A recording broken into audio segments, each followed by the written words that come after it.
Public Safety and Transportation to order. First up, we're looking for approval of the agenda. Motion and support. Any changes, corrections, or additions?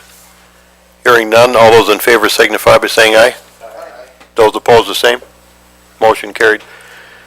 Next is public comment. Public, you have 3 minutes to address the board. Feel free to step to the microphone and give us your comments.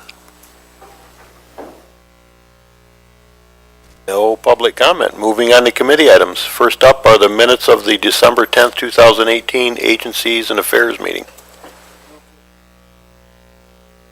Motion and support. Any changes or corrections? Hearing none, all those in favor signify by saying aye. Aye. Those opposed, the same. Motion carried. Next up is the prosecutor's office for a grant-funded position. Prosecutor Jarzinka. Morning. Good morning. Abe says good morning too. Abe, sit, boy. Sit down. Sit. Good boy. Good morning. Yes. We've submitted a request for the board to review and recommend passing a request for grant-funded 1.5 full-time employees in our office based on some additional funds through grants from the State Victim Rights Fund given to our office. And so we have this additional money. It would cost the county $0. It would create a full-time domestic violence advocate position for our victims' rights unit. So work with our domestic violence victims. We have literally hundreds of those cases every year that come through our office. In addition, the 0.5 would be a part-time legal secretary position. As you know, we're quite a busy office. That would be helpful to us.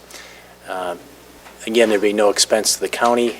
It would be dependent on being listed as a grant-funded position. So if the grant money dried up, that position would end as well. Either one, the full-time and or the part-time position. And so I'm willing to take or entertain any questions about that this time. Commissioners, Phil. Jerry, does child neglect come in under domestic violence? Would that be part of, could they cross over? Well, they're separate programs. We do have a child support division, which is 2/3 funded by the state, works with support obligations, fraternity. We also have a separate caseload with abuse and neglect cases, child abuse and neglect, Okay. which is a civil area of law. We do have an assistant prosecutor and legal secretary assigned just to do those cases. That's a pretty heavy caseload. Well, I can see where they would almost interconnect in a way. Yeah, and having additional, even a part-time legal secretary, that person certainly could help with that caseload, for example, very easily. So. Okay, thank you, sir. Any other questions? Darius. Good morning. Good morning. Just a couple of quick questions for you. How long is this grant supposed to last? The grant is for 1 year, and we've been told that it can be renewed up to 3 years. So that's what we've been told at this point. And so, obviously, the way our funding works on the victims' rights is that we have to apply for grant money every year.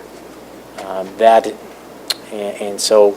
we expect, though, that the anticipation is going to be funded for up to 3 terms or 3 years. So, but again, what we're asking the board to look at, the committee to look at, is that this position would be grant funded. And it's contingent on the grant being given. Okay. If this particular grant is discontinued, are there, if let's say it's approved for this first year and then the second year it's discontinued, are there other options where we can apply for any additional grants or any other monies that will be awarded to your office so that this secretary position we can keep? Well, with this particular grant, no. I mean, with other organizations, or another type of we've grant. explored different grants, but some of the grant money has dried up. Especially with hiring additional staff. But you're correct, though. I mean, that's always an option to look at. But as far as whether or not we would receive that, that's a different story. And then also, if in the event, kind of the same scenario that the grant is funded, and then maybe the second or third year that it's not, with the budget allocated for your office, would it support the additional secretary, or would we have to let that secretary go at that point? Well, if we didn't have the funding from the grant, we would have to, we couldn't afford to have that, part-time secretary in Okay. our staff unless the Board of Commission approved in addition to our budget for staff. Okay, and then my last question, I'm still, haven't quite made all of my rounds yet, but do you have, or how many other secretaries does your office have currently? We have 7 legal secretaries. 7. We have 6 who basically work in the criminal division Okay, in the office. thank you. No further question, Mr. Chair. Commissioners, any other questions of Jerry? Okay, we'd be looking for a motion to send this on to the full board. Motion and support, questions or comments? Hearing none, all those in favor signify by saying aye. Aye. Those opposed, the same. Motion carried. Thank you, Jerry. Thank you very much. Come on in. Next up, we have the Animal Shelter Quarterly Report. Good morning, Lydia. Good morning, everyone. We have a lot of exciting changes at the shelter right now, staffing being one of the biggest changes. We have 2 animal control officers that are hired, one that's already started and one that will start on January 14th. They both have experience. One's from Detroit and one is currently working in Bay City. We have a new part-time vet that's doing very well. We do not currently have a vet tech, though. We have advertised part-time position for that open place, but we haven't really had any applicants yet. So we're considering maybe looking at the budget and maybe considering full-time vet tech instead of 2 part-time positions that we currently have advertised. Let's see. We've been trying to reduce the length of stay for animals at the shelter, keeping that at, the goal is 30 days or less, and moving animals out more quickly, reducing cost, and it's just better overall for the animals. In December, we did a Clear the Jackson County Animal Shelter event, and we got every single dog adopted before Christmas, so that was really nice while that lasted. We also walked in the parade with some of our staff and volunteers and some of our adoptable animals. And we have a new agreement with PetSmart, so if you go to PetSmart, you'll see Jackson County cats for adoption at the store, and they can take them home directly from the store. So people seem to be liking that, and we're getting a lot more cats moving out that way. We've been doing a lot of social media, just trying to reach out to the community and letting people know what we're doing, and really engaging. We're getting a lot of good response, people from not even in the state of Michigan or in our county who are supporting the shelter and have sent donations from out of the state. So that's been really a good positive thing for the shelter and for the county. Regarding capital improvements, we are going to be meeting with facilities to talk about the back building. As you know, it's not been used for some time and is in quite a state of disrepair. But we are looking at using the millage money to make some improvements to that back building, and hopefully use that for some additional office space for the incoming animal control officers. Let's see here. We also will be attending the police chiefs conference, not conference, but meeting in January to discuss the role that the ACOs will play versus what the police chiefs and the sheriff's departments will be doing, and trying to figure out what everyone's role will be, and as we get the animal control officers up and running here soon. Regarding revenue, in the month of December, we had over $23,000 of revenue in that month compared to over $5,000 in 2017. And we had, let's see,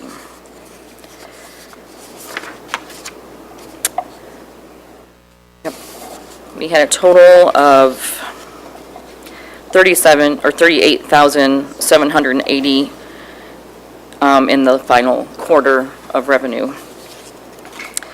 And we also had 560 intakes for the last quarter and 648 that left the shelter. The reason that number is higher is because some of the animals from the previous quarter were still in the shelter, but we're able to move them out. So a lot of good things happening and a lot of changes. So getting everything figured out. So, do you have any questions? Lydia, I've got a couple, and I would encourage my commissioners that don't follow the shelter on Facebook to friend them and follow them. It's a lot of good news coming out of there, and I appreciate the Empty the Shelter event. So Lydia, all the equipment's on order, including the vehicles, and if you had to guess a date that the animal control officers would be out on the roads, when would you guess that would be? The animal control officer that we have now is using our county van, so he's able to do any calls that necessary, but we do have to complete his training before we just send him out full-time. But the trucks will be in, I think, late February, maybe early March. So, but we can still use the van until then. We just have to make sure the training is completed. Okay. Chairman Shotwell, you had a question? On the vet tech, Lydia, I know that some of the area zoos have interned a second-year student or third-year student, covered tuition for 1 year with a contract to work for 2 years afterwards, so we can get a payback, so they can get a payback on the vet tech. Have we considered that as an option at all with Michigan State University or Western or any of the other schools that provide vet techs? We haven't explored that option, but I appreciate the idea, and I will definitely look into it. Okay. Commissioner Duckham. Good morning, Lydia. Good morning. Are we still getting people volunteering to come out and help at the We do, shelter? and we have a volunteer orientation this Saturday at 10 a.m., so we expect there to be a pretty large number of people coming to start a new program for those volunteers. And you're going to continue they help with the maintenance and the care of the animals, like feed, water, walk? Yes, Okay, you're going to continue using the volunteers? yes, as Right. much, we'll put everybody in the right place that's best for them. Okay, thank you. Commissioner Tony. Good morning. Good morning. The previous vet tech, was that a full-time or a part-time position? That was part-time. Okay. Vet tech, I assume that they assist your vet during surgeries? Correct. So you would need a vet tech with some experience? Yes, that would be helpful for him, I'm sure. Thank you. You're welcome. Commissioners, any other questions? Darius? Good morning. You have to remind me how many officers you will now have out on the roads now? We will have 3 once all the trucks are in, so by March, we should have all 3 officers. As of January 14th, we'll have 2. Okay. And how many animals do you currently have in residence? Round figure. Probably about 60. Okay. And then also remind me, how many animals were we able to have adopted during the event? The December adoption event? Mhm. That's a good question with the total number. I know they were all gone, but I don't know exactly how many animals that was, but I can find that out for you. Okay. And then lastly, I have just one last question. I have several individuals within my community that have expressed the need for additional officers, so I'm glad to see that we were able to do that. But have you noticed an increase or a decrease in the number of calls you've received lately? Right now, the calls are going through dispatch at 911 because we haven't had animal control officers for a while. Right. Okay. So, Okay. but I'm working with Jason at 911 to get an idea of how many calls are coming in. And I know through January 1st to June 1st of 2018, there's about 1,000 calls. Mhm. So I expect that once people know that animal control is back in Jackson County, I expect that number to increase as well as the intake of animals at the shelter. Okay. Thank you. No further You're questions. Lydia, just to clarify, and it was asked of me at my township meeting, when you're back up and running with animal control officers again, my understanding that things will be the same as before. The calls will come in through 911. If somebody in Darius's district has a problem, they'll call into 911 and they'll get dispatched out, correct? Correct. Okay. That's right. Commissioners, any other questions?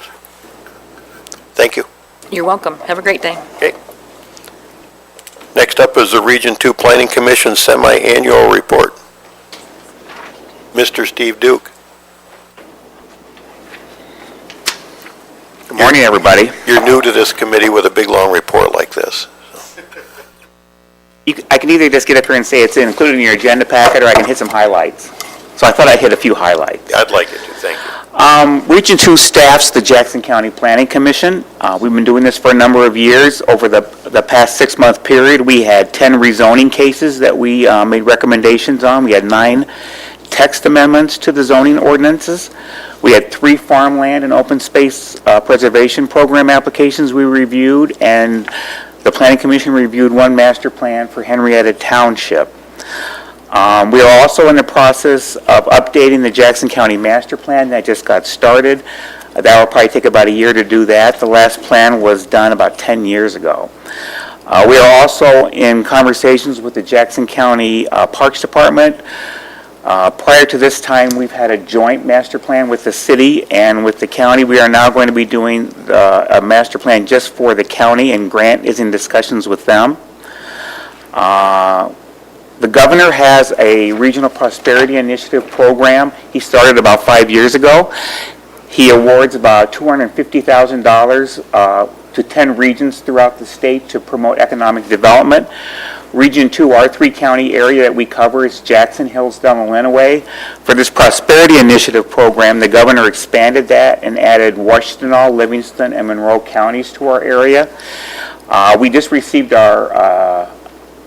we actually just received our 5th year of funding in February, and we allocated about $100,000 of that to various programs throughout the 6-county area for 2018. Just last week, we received notification from the governor's office that we received another grant application award for 2019 this year, and we received a little over $300,000.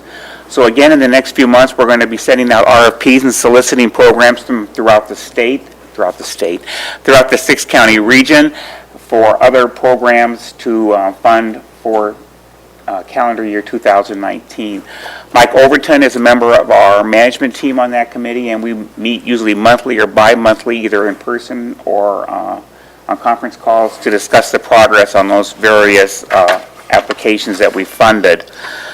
Another thing that Region 2 has been working on, we are the MPO, or the Metropolitan Planning Organization for the Jackson County area, and we review all federal funds that come into this area for road projects. They've got to be approved by Region 2 Planning Commission.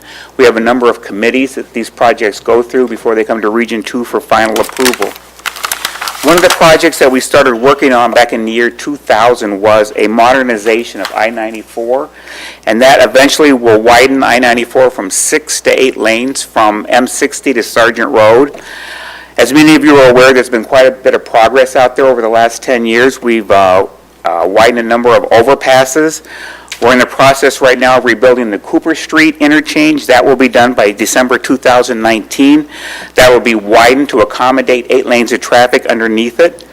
The next 2 interchanges that the state's going to be working on are M60, which will start immediately following the Cooper Street construction. Following that, the state will then move to Elm Street interchange and the Lansing Avenue Bridge. We are in the process right now of scoping out new interchange designs for the I-94 West Avenue, Northwest Avenue interchange. This was a very controversial interchange when we first discussed it about 10 years ago.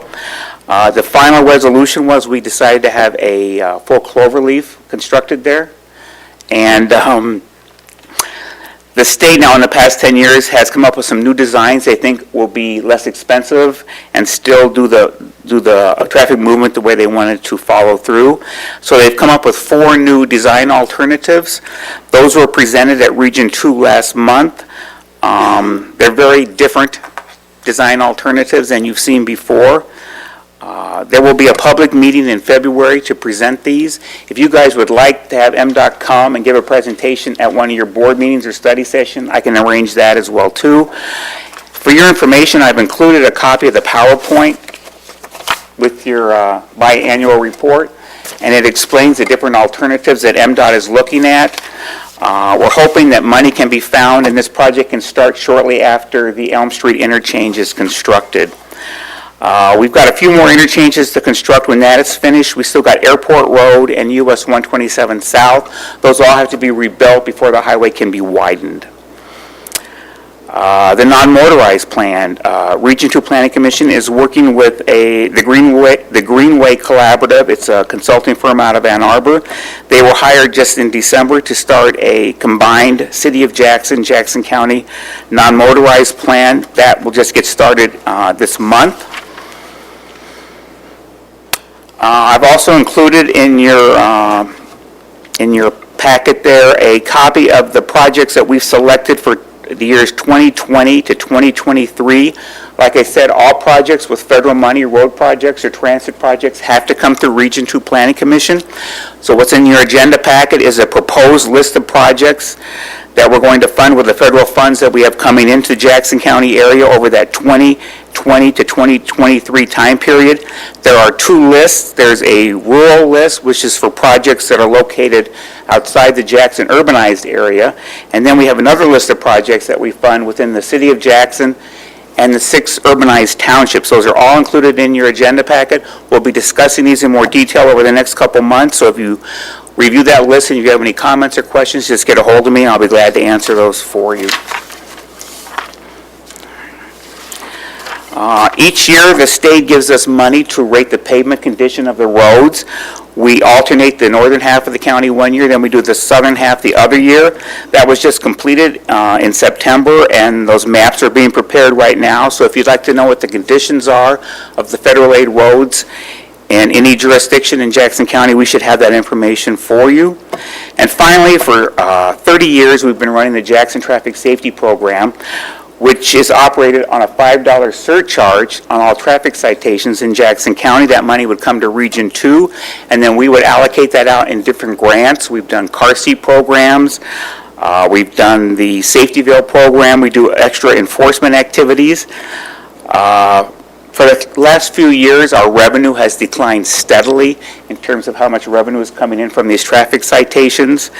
The Jackson County Courts takes $50,000 off the top of that revenue that comes in. That has left us with barely no revenue for the last couple of years. So what we decided to do after conversations with Mr. Overton was to basically put the program in hiatus for a year until we can build up some revenue and start the program up again, probably in 2020, January of 2020. That's my report. Hope it didn't take too long, Mr. Duckham. It was just right, Steve. We do think it'd be a good idea to have MDOT come and present on the 94 project. Steve, the regional prosperity zones and plan, that was started under Governor Snyder, I think. Yes. Do you anticipate that's going to continue? You don't see any changes from the new governor? We were only promised 5 years of funding, and we just now received our 6th year of funding. So they did include it in the budget for 19 before Governor Snyder left. It's a good program. The governor was very supportive of it because Region 9, which included Ann Arbor, which is his home area, we had done a lot in this area, and he was very proud of the program. So I'm thinking that we're going to hopefully get this continued for another few years. Okay. Commissioners, any questions of Steve? I have one. Phil? Steve, you talk about 94 being expanded to 6 to 8 lanes. Are we going to jump from 4 to 8 lanes, or are we just widening enough to go to the 7th and 8th lane at a future date? No, it's going to be basically 6 lanes across. There will be merge and weave lanes in between the interchanges, and that's where it'll be 8 lanes. Oh, okay, all right. Yeah, you kind of caught me off guard there when you said 8 lanes. Well, you're gone so much. We've expanded it to 8 lanes since you've been out of state so much. Thank you. Chairman Chatwell? Mr. Duke, I want to thank you and your staff for all the hard work you've done for us over the years in working with the county. I want to make aware that we do have a full staff this year of commissioners for Region 2 Planning, and I want to make commissioners aware that if you have questions, I know that Mr. Duke is always open to visiting with you and going over things and talking with you. Am I correct, Steve? Correct. Yeah, so don't hesitate to reach out to him. He has quite a history, a little bit more than I do, and we've both been around about the same amount of time. Thanks. Some of you are new members to the Region 2 Planning Commission, and you should have received a packet from our Secretary Jill. That meeting is this Thursday. It's in Adrian. Mr. Elwell is one of the new members. At the library. Mr. Williams is a new member. Mr. Duckham is an old member, right? Mr. Bear is a new member, right? Okay, thank you. Oh, Darius, go ahead. Steve? I'm sorry, I just had one question. With the I-94 interchange, I see you had, in your presentation, you mentioned several different options. Did you have a recommendation on one? We're at the point now where we did have a recommendation for the West Avenue interchange. When the study was completed, there was a lot of controversy on that one. Could you use your microphone, please? It ends up on the video that way, thank you. There was a lot of conversation and controversy over the interchange that was selected for West Avenue. What they wanted to do was put their interchange back in its current design, and we did not think that functions well now, and it's not going to function well for another 50 years in the same design. So some mediators were hired. It took an additional 6 months, but we came up with the full interchange, which is in that handout that I gave you. It's one of the options. That's about a $90 million reconstruct. The new interchanges that they've come up with are about $60 to $70 million. They take up less space, less ground area, and they can be built easier than a full clover leaf. Did that answer your question? Yes, it does. And in the event we go with that route, how long would that take? Well, we gotta get the money first. Right now, there is no money allocated past the reconstruction of Elm and Lansing Avenue. Sure. But hopefully we'll get some more money, and then that'll start shortly after that. So hopefully, when this project was initially studied, we were looking at a 40-year horizon to reconstruct I-94. I think we're moving at a much quicker pace Say than 4 the years, 40 I'm sorry? years. 40 years. 40 years, okay. Yeah, so I think we're moving much quicker than we originally anticipated the program to take. The state is going to be looking at those new alternatives and having public meetings. What they're recommending, I believe, is alternatives 3 and 4 in that packet. But they're going to be studying all of them still, but. Okay. And then my last question, and I think maybe I just overlooked it, or I maybe just didn't understand what I was looking at. But you also mentioned some work being done with M60. Yes. What is exactly going to be done? That's with going to be a reconstruct of that whole overpass as well, too. that? Okay. Oh, so just the overpass? and Just the not- overpass will be reconstructed, yes. Okay. Thank you. Steve, I think it's worth clarifying for Darius, the 94 project, if you go back to the history of it, back to 2001, I think, when we came to loggerheads over which interchange to approve, it was stopped and we ended up with a resolution because of the power of Region 2. Would you say that that's accurate? Because the final plan has to come to Region 2 for approval, and at that time, Region 2 would not approve what they were wanting. And I think in this plan that you've given us here, MDOT has their preferred plan, which may be the best thing. And I think one other thing worth mentioning is that these new plans, I think most of them integrate pedestrian traffic along that stretch, which was not in the old plan and is not there now. Okay. There was a lot of discussion about the traffic coming from the hotel zone, getting down to Jackson Crossing. The people were just walking along there right now, so they're trying to make accommodations for them. Unsafely and illegally. Yeah, yeah. This has been going on for quite a while. Mr. Elwell's been involved with this, and Mr. Showell have both been heavily involved in this. So it's going on 20 years, guys, so.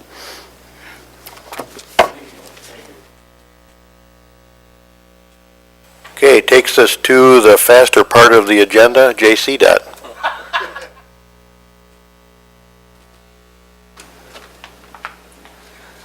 Good morning, Commissioners. I can be as fast as you'd like. All right, the first two are kind of paired together, items E and F. So in my explanation, I'll kind of tie the two. I know that you need to act on them separately. We did this last year, participate in a pilot program to purchase federal aid dollars from other counties. So some of the more rural road commissions want to do work with their in-house forces, and that becomes challenging with federal aid monies that are allocated to them. So a program that was available years ago was revived recently to purchase those dollars for counties interested in using federal aid monies. And we do that already. We have an engineering team that follows all the steps necessary, all the red tape, I guess is the term that we use for the necessary steps. So we do that anyway, and we achieve economy of scale in doing so. So basically, we're looking at purchasing $3.6 million from several counties, as you see in the next item. Those are the agreements. This item before you are resolutions. And what that will do is gain us about $1 million, just shy of $1 million, in dollars that we can put towards improving our roads here in Jackson County. We did this last year. The two projects that we're using that money for will be built this coming year. We couldn't get them in last year. Things were just too busy, and then the work stoppage happened and so forth. So our plan with this money, my last point here, is to attack a lot of our primary roads that are savable. You remember we talked last week about the PACER ratings. So we're looking at roads that are a 6, 5, and maybe even a 4. And we want to save those and give them 10 to 12, maybe even 15 more years of life. And so we think with this money we can do approximately 40 miles or so countywide, which will make a huge difference in the quality of our transportation system. So federal aid monies, last thing, require a 20% match from the agency. And so the gain that we achieve by buying from other counties basically wipes that clean. It's kind of a trade-off, gets us back to net zero. So in essence, it's a great way to use the funds. So the first item are two resolutions. You have to pass the resolution by both boards, the selling county and the buying county. The others were all done last year as part of a 2-year agreement. It didn't obligate anything, but it lets the DOT know that we are interested and that they are interested in selling to us. And then the second piece are the agreements, which you see in the following agenda item for all 7 counties for this year. Chris, we're not jeopardizing any funding by allocating money to this. The money has to come from somewhere, it's from local roads, I would assume, and I think I know the answer to it, but I want to ask it anyway. We're in good enough financial condition that we can afford to do this because it does pay off on the federal roads that we work on, correct? Or federal projects that we work on. Is that a fair statement? Correct, yeah. We have a little money left in the $30 million bond issued, and we have 3 years to spend that. So we have earmarked a chunk of that for this program. You mentioned it would come from local roads? Well, not that it comes from local roads, but the funding has to come from somewhere that we could be using for something else. But Right. That's not going to, using that money to purchase this federal money is not going to jeopardize us anywhere else financially, correct? Correct, yeah. We're very careful in analyzing all of that. You could opt not to do this, and that's fine. We strive to turn over every stone to eke out every value of every dollar we use. We feel this best leverages an available program, and we're proud to be basically one of the 3 counties that have really taken this seriously. Kent County, Oakland, and ourselves are the 3 in the state that have proactively stepped forward to purchase the funds to get out ahead of things and build as many roads as possible. I'm glad we're in a position to be able to do it, to be honest with you. Yes, agreed. Commissioners, any questions of Chris? Phil? Just for clarification, Christopher, could you just simplify this? Do we take $8 million and give to these rural counties, and we get $10 million in aid back? Am I following this correctly? Well, it's 3.6. We are spending 3.6. We get back 4.5, just over 4.5. So it's a little over $900,000. Right. We basically told these counties, tell us what you have available, and if they had like $20 million available to sell, we wouldn't have been able to do that. But we were looking for about $5 million, to be honest with you. We wanted to get at between 40 and 50 miles on a very aggressive primary road plan while prices are where they are today. Correct. Yes. It's yet to be determined, but we have a program between 40 and 50 miles right now that our team has worked up to save the savables. The really bad primaries, those need reconstruction. So what we can do by saving the savable roads and basically bringing them back to a very good condition, at least for a decade or so, is we can focus our energy then on the rebuilding of the bad roads. Correct. This is just primary federal aid eligible roads, which we are 100% responsible for anyway. We don't get a local match from anywhere other than through grant programs like this. Thank you. Tony? The previous $30 million bond issue, did I hear you right, that you said that was a 3-year bond? You get 3 years to use the funds once they're issued. That's a state law and actually a convention in the industry. Okay, but the bonding is imposed on the citizens for 10 years. Actually, 15. 15? Yeah, you can pay back up to the life of the asset. So we were conservative in that. Our assets, a good reconstructed road is at least 20 years, if not longer. And so we chose a 15-year payback.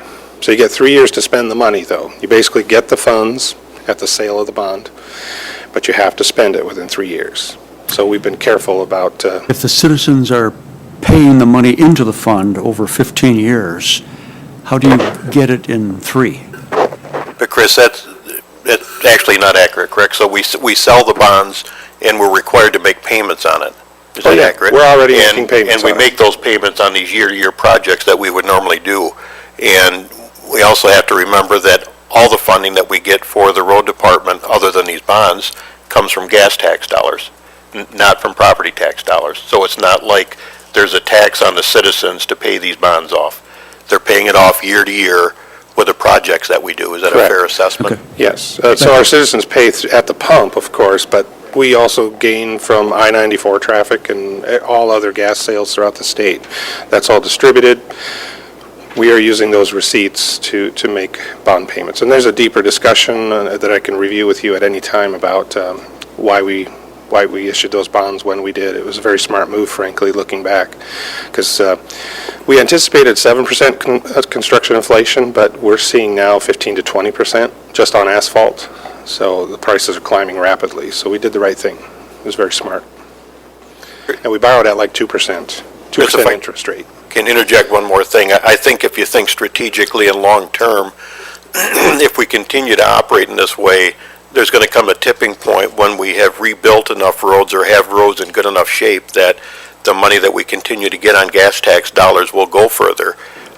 Before, we couldn't necessarily afford to fully rebuild roads, and the more we do that and make them longer lasting, there's going to come a tipping point for us, hopefully sooner rather than later. Yeah, absolutely. Is that accurate? We're already noticing a savings in our operational costs. Dare I say this, but we're having trouble finding potholes. We know they're out there, but it's a hunting expedition now more so than it's ever been. Correct, Bob? And that's a good thing. Oh, yeah, there's all types of potholes, but yeah, the defects in the road that we're finding are fewer and far between than ever before in the last decade or so, for sure. So we're making progress, and that's huge. So it costs us a lot of money to go out and literally run a truck along a mile of road with 2 people shoveling for all day. That's very expensive, and we're not doing that. We're not needing to do that quite like we have in the past. To put it in perspective, we've been spending $8 to $10 million a year on surface maintenance, and that number's rising as the roads got worse and worse. So we're already starting to see it curve down. I didn't think that would happen for maybe 3 to 5 years, but it's already happening. So that's wonderful news, frankly. Okay, Commissioners, any further questions? And if not, we'd be looking for a motion to send both the federal aid exchange resolutions onto the full board. Motion and support. Any additional questions or comments? Hearing none, all those in favor signify by saying aye. Aye. Those opposed, the same. Motion carried. Chris, the actual agreements themselves? Here they are. I don't know what else to say. The staff report details items A through I on the current situation, the dollar amounts for each county. Basically, it's 80 cents on the dollar, like we discussed. And so once we approve it, the partnering agency approves it, and we submit it to MDOT for the transfer. So, Chris, is this, we've done these before for prior years. I don't remember if last year was the first year. Just last year was the first year. Available, frankly. It was the first year available. Was it at the same rate? It varied. Some counties pay 75 cents on the dollar, others paid 90. I think in one case we paid 90 cents last year. We we think there's still a gain at 80 cents. And some of the counties didn't want to sell it unless we paid at least that. So it's a market-determined negotiation. And is it fair to say that not many counties are in the good financial position we are in to be able to buy these? Is that accurate too, or not necessarily? That is accurate, sure. There's only three buying. Oakland has basically told everybody we have an open checkbook, but they're only going to pay 75. So it's one of those Oh. things where they don't want it necessarily, but they'll buy if you want to get rid of it. We have as I've described to you, we have a vested interest in doing this, and we're aggressively trying to round up the money. So if we didn't offer the 80, they might have just gone to Oakland with their money at 75. So we were trying to recruit sellers, frankly. The other thing is that a lot of the rural counties, I just want to reiterate, they don't want the federal aid money as badly as they want the freedom to just chip seal their own roads and do their own work on it. They still have to use the funds we purchase, we give them, they still have to use it on federal aid roads. So their primary roads, in other words, but they can chip seal and do other things in-house versus having to bid it out as projects. Okay, Commissioners, any other questions on the actual agreements? And if not, I think one motion to send them all on because they're going to the full board would be fine. Motion and support. All those in favor signify by saying aye. Aye. Those opposed, the same. Motion carried. No passing study. Chris? Thank you. I'd like to have Angela Klein, our Director of Engineering, present this to you, if that's okay. There you go, Angie. Good morning. All right, so we are asking you to approve us to hire Masterminds to do a no passing zone study for the rest of our county roads. This last year, we worked with HRC, and they did about 300 miles, 290. At that time, we requested quotes from engineering firms. We were able to get 2 quotes, I believe, at that time. HRC was the lowest. We worked with them to do the 300 miles, and the information we got back wasn't as user-friendly as Masterminds.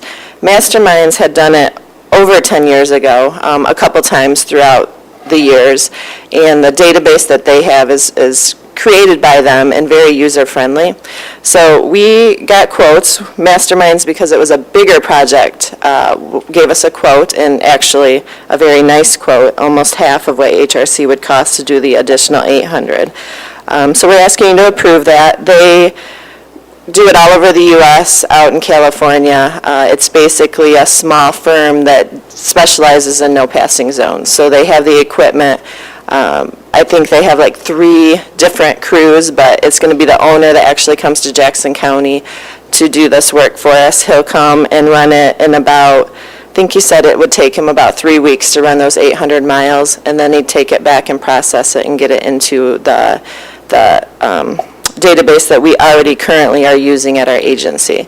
And that allows us to, so they'll go out and get the raw data for passing zones. They have 2 vehicles that drive the roads, and it's a visual. When they can see that car disappear, then it's not allowed to be a passing zone. So they get the raw data, and it goes back into a system, and we can change it. We can extend the distances to whatever we want, allow our design team to change that. So it's exactly what I'm used to working with in my past career, so I'm very excited to be able to work with them and get the rest of our county roads done, and feel more comfortable about what's out on the pavement for passing zones. Angie, did I see one note in there somewhere that noted that if it's marginal whether or not it should be a passing zone, but they think it should be, then you'll wait until the roads are rebuilt in that area? I think I read that somewhere in the... They might have a comment. That's a template that they use when they give it to us. So they'll know everything that's marginal, and then they'll sit with us when they bring us the data, and we'll go through and decide. And of course, we'll err on the cautious side when we do our passing zones. We already did make a change. Currently, we are going to change, so if you're approaching an intersection, even non-stop sign or signalized intersection, we will not have passing zones going into it for 500 feet or at bridges. Previously, we allowed passing zones on a bridge if the sight distance was there. So there's a few different engineering changes that we're making. Commissioners, any questions? Steve? I may have missed or not completely understood. Mastermind recommends using 55 miles an hour at 900 feet. Is that only 55 miles an hour we use 900 feet, and then we use 450 for 25 miles an hour?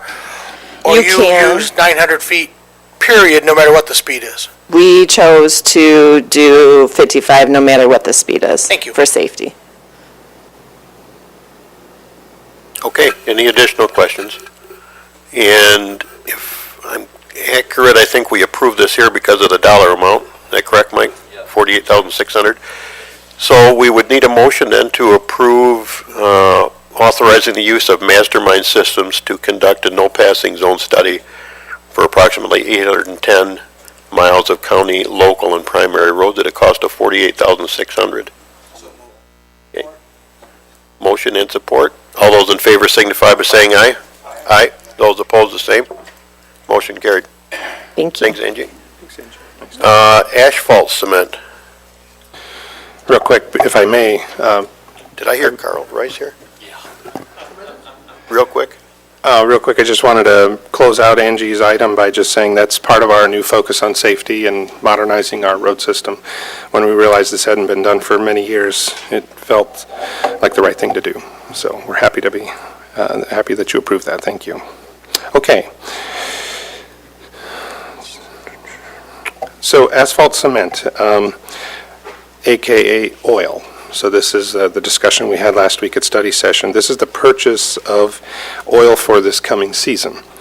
So we're asking for your approval to bless an expenditure of up to $6.24 million per year. We may spend far less than that.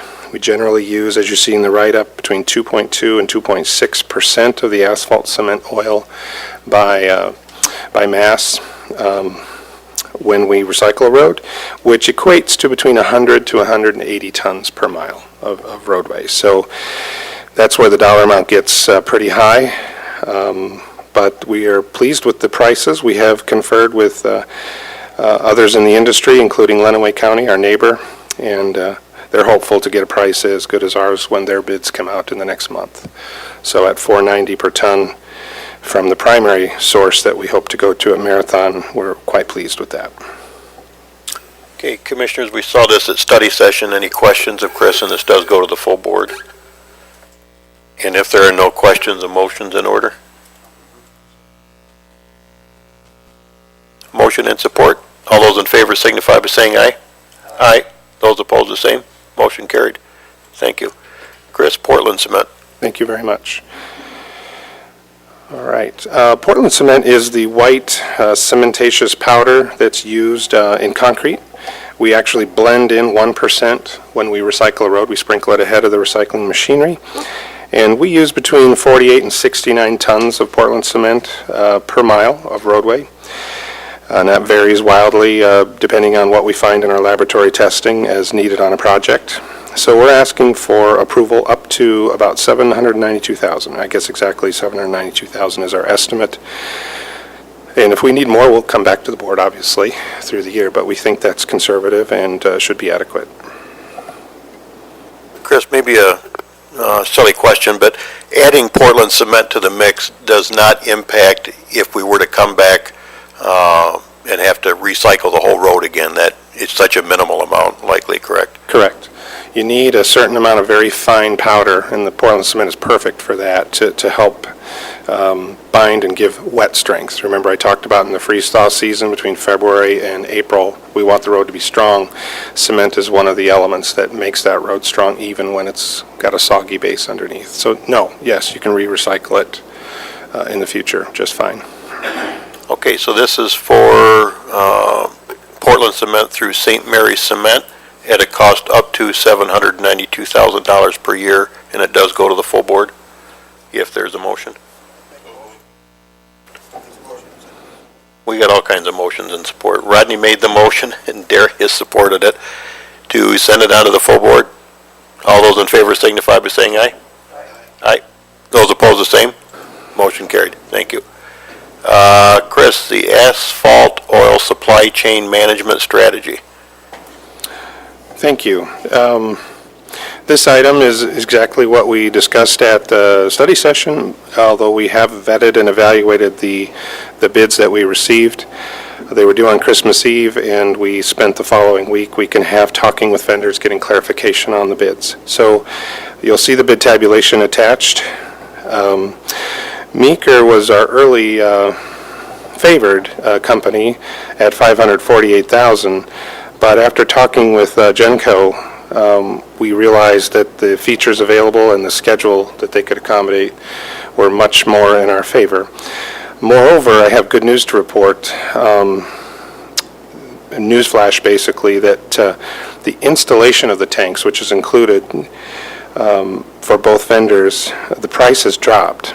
So we've reported in the staff report, best available information last week was $599,795 total for Genco. However, we are now able to report that that approval amount would only be $514,485, $514,485. So basically, we've been able to work with them to reduce it by $85,310, which makes them also the low bidder and the preferred bidder. So. And Chris, for the highlights of it, what's better about this company is, I think primarily what the heat, it doubles the heat, which makes for faster provision of supply, correct? Yes, a 2 million BTU heater, and Doug is here. He's been our chief recycling in charge of the program, and he has helped to vet this program. Did you want to help answer that? Sure. It has several different scenarios. The GenCore system has a 1,200 square foot surface area on the heating coils in the tank, which is the largest that we've seen in the industry. Some have, I think Meeker was around 1,100, and I can't remember exactly what Heat Tech was. They have a lot of additional features, and talking with their support, talking with them on the phone, we were all very impressed with all the knowledge they had and the ability to service us even from a distance. You know, they're in Florida, but they have technicians around the state, so we were very impressed with their whole system. And then the second benefit is the recommended provider can be up and running in time for what you need versus the other company that could not, correct? Yes, actually, we had them provide us a statement in writing that they would be up and running by the 15th of April, I believe. So they were willing to do that. They sent us a draft, I believe it was Friday, for us to review, and then when we move forward with award, they'll have that date actually written in the provision. Okay. So, commissioners, any questions? And if not, Darius. Just one quick question. You mentioned that the cost may be reduced by, how much was that again? Cost has already come down by $85,310. Okay, thank you. Okay, so we'd be looking for a motion to send this on to the full board for approval by General Combustion Corporation. Total cost not to exceed $514,485. Correct. Okay. Motion. Is there support? Okay. Motion and support. All those in favor signify by saying aye. Aye. Aye. Those opposed, the same. Motion carried. Thank you, Chris. That takes us down to your monthly report. Wonderful.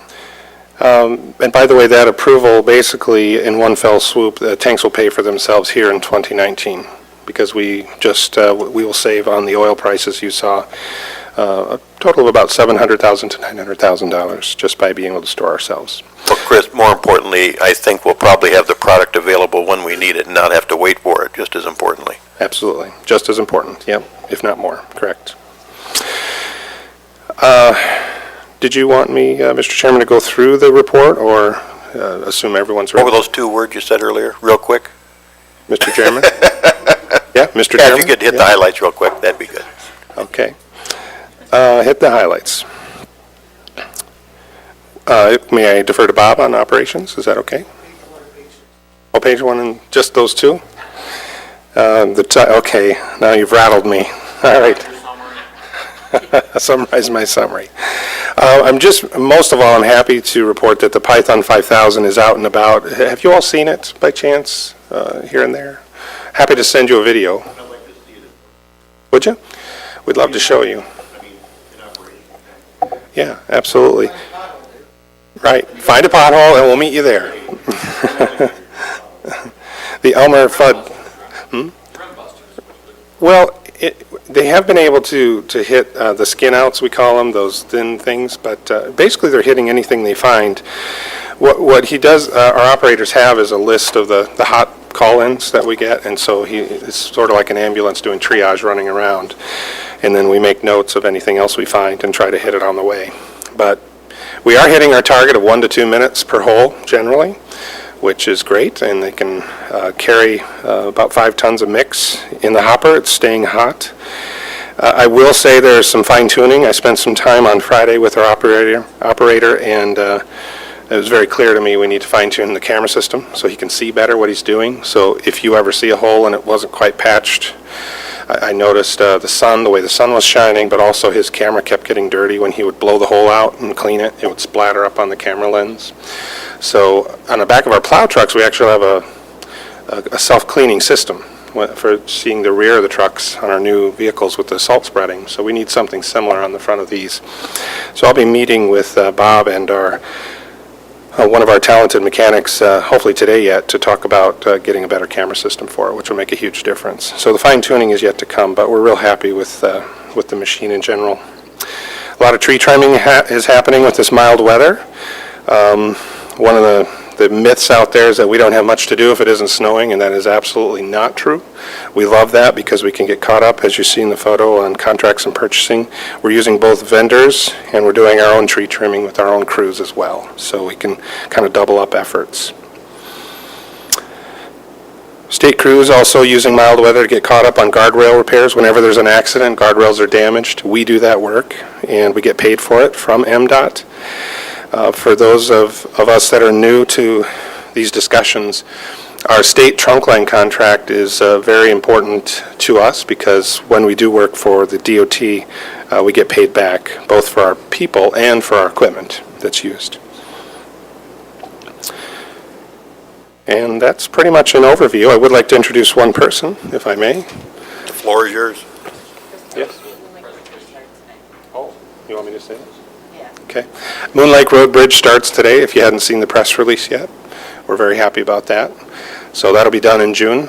It's a concrete span arch bridge, and you've seen the renderings before. So if I'd like to introduce Erica Chogish. If you'd like to stand, Erica. Do you want to say some words? Are you moving to the microphone or no? I mean, I can. Okay, yes. if you'd like, real quick. Good morning. My name is Erica Chogish. I come to JC Dot after working with the Jackson County Intermediate School District in the HR department there. I was there for 11 years. I have a background in human resources, so I went to Central Michigan University and got my undergraduate degree in business administration, and my master's is from Central as well in human resources. So I look forward to working with everybody and being a part of this great team. Thank you. Thanks, Erica. Thank you. That position has been vacant for some time, but we're happy to have it, and I'm sure Richard Martinchuk is also happy to have that help out at our department. So, any questions?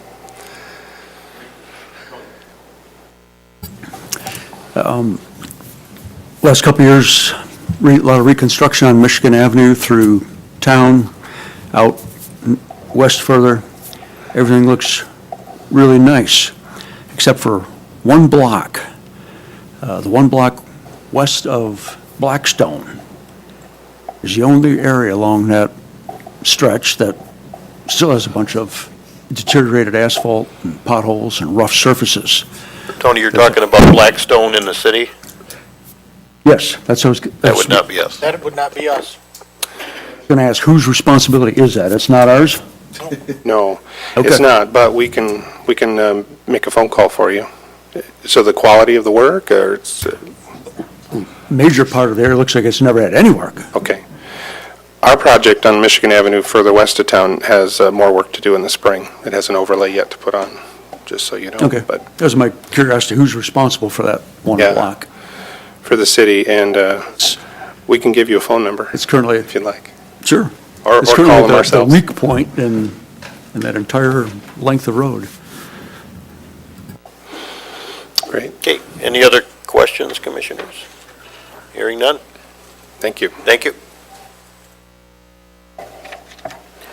Okay, takes us to claims, which are making their way along, I think. Motion and support to pay the claims. All those in favor signify by saying aye. Aye. Those opposed, the same. Motion carried. Takes us to other minutes. There are none. Shows the February reporting schedule and takes us back to public comment. Hello, public. Any public. Brad, you got anything to say? Okay. Committee member comments. I'll comment. I like the new committee structure. Steve? Just an FYI to new commissioners, if you have questions about filling out your per diem sheet and expenses, even if you choose not to take any of the money, I know some commissioners in the past have chosen not to, it's a nice historical record for you to show your attendance. Get with Elaine or myself and we can go over how to fill it out correctly for you. So that way you can get your mileage and get your credit for attendance at these meetings also. It's one of the things that makes your job a lot easier a year and a half from now when you want to see that you have 100% perfect attendance. Thank you, Mr. Chair. Any other comments? Phil? I like the new committee structure also, however, I'd like to point out somehow you stretch this meeting out to over an hour. That's because we're thorough, Commissioner Duckham. We're thorough.